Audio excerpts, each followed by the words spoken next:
during the break, I don't know if you got to hear it, there was an ad from, I guess, the Senate Leadership Fund. This is the Mitch McConnell ad telling us who to vote for. I heard it.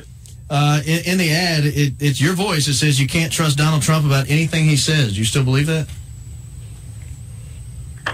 I'm one of those that has worked in commercial litigation, criminal litigation, and it's a trust but verify atmosphere. And so I have that kind of reservation drilled into me, having dealt with a lot of things in the courtroom and also with a lot of elected officials. So I have that kind of skepticism with respect to most people who are in elected office, and I think the general public does too. But there are some things that President Trump has said that have not turned out to be, in fact, what he does, and that causes me reservations. The most obvious one would be the statement that he was going to quit issuing work permits to illegal aliens, a subject matter of which he has total control. A second most obvious one would be his principal campaign pledge that he is going to build a wall and Mexico is going to pay for it. Now, I'm all for both of those things, okay? And I'm frustrated, and up here in Washington, a lot of border security enthusiasts are frustrated that these things are not being done as promised.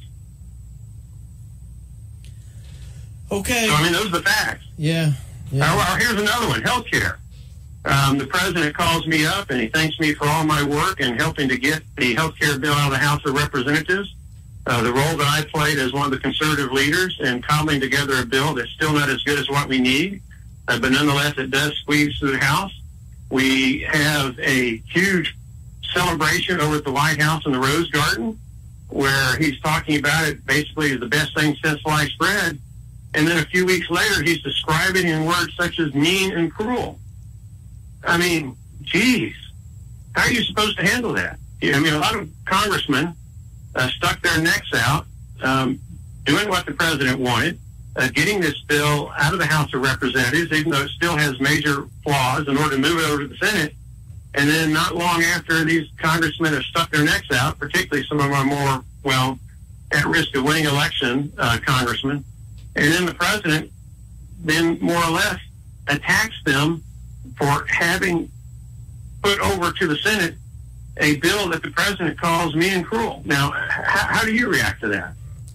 After having a big celebration where he asks us and puts pressure on us to vote for this legislation, and you get 217 votes for and 211 against, and not long after you're able to do that, the president attacks you for being cold-hearted, mean, cruel, whatever language you want to use.